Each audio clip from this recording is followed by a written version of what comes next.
La date du retour de Vinicius au Real Madrid a fuité, une star madrilène vers le FC Barcelone? Info Foot HD vous propose de retrouver la revue de presse espagnole en date du mardi 29 août 2023. Au menu du jour, la possible arrivée de Joao Félix au FC Barcelone et les mésaventures de Vinicius au Real Madrid. Marca, nous demandons sa démission immédiate.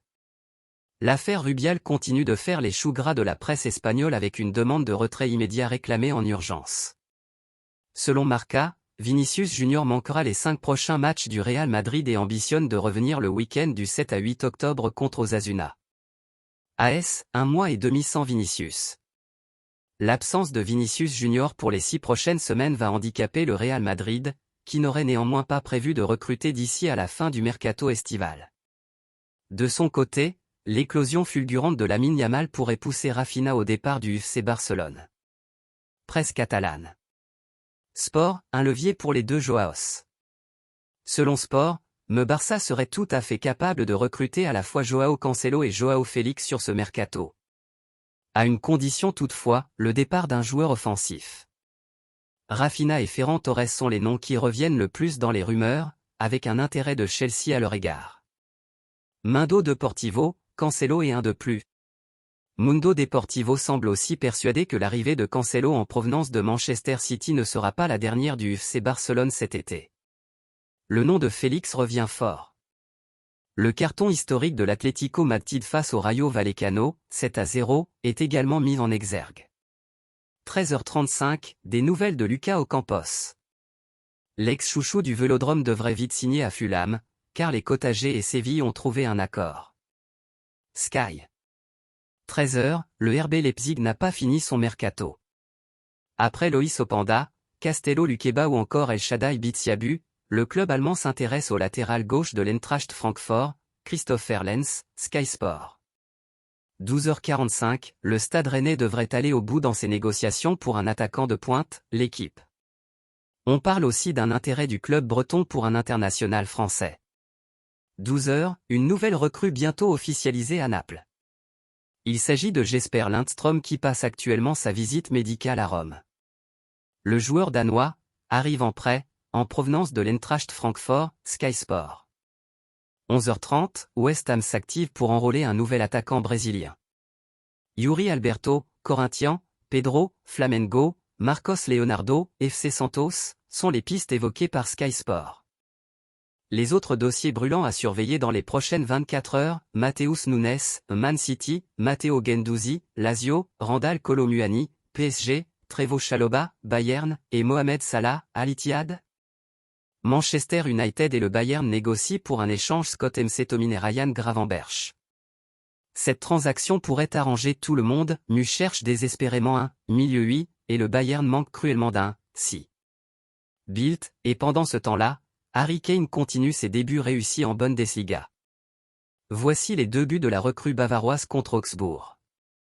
Comment fructifier un jackpot de 116 millions d'euros?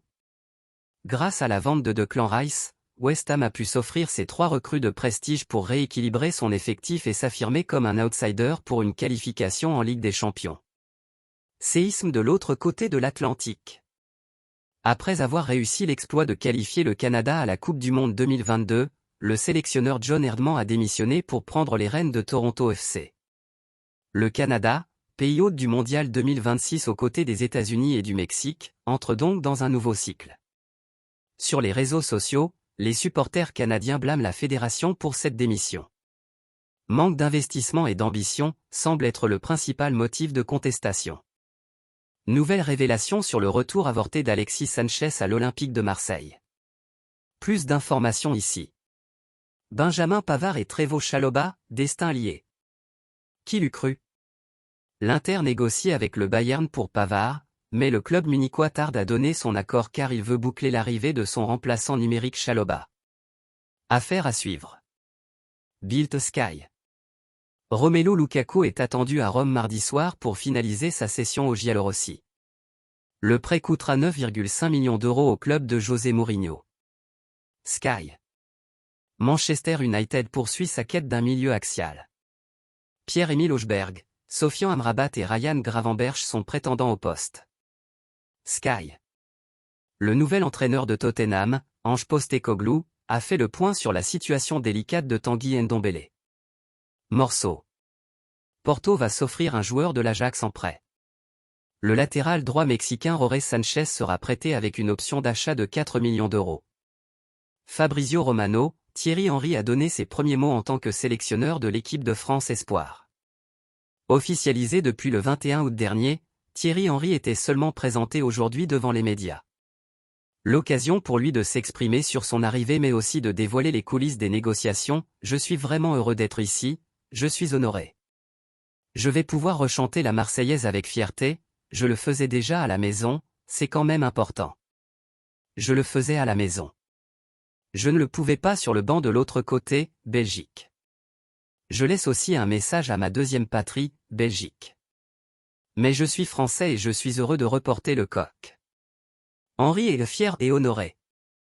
Il a par la suite tiré son coup de chapeau à Sylvain Ripoll. Je veux tirer mon chapeau à Sylvain Ripoll.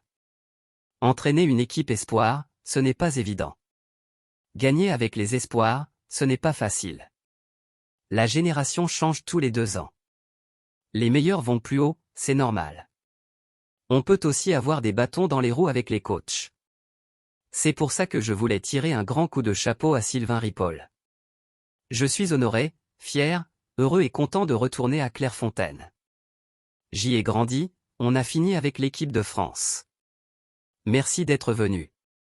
Gérald, c'est quelqu'un que j'ai appris à connaître dans les 10-15 premiers jours. Pas autant que Gaël que j'ai connu en EDF et à Arsenal. Ils vont pouvoir m'épauler et me soulager. Il faut souvent déléguer et avoir de l'aide.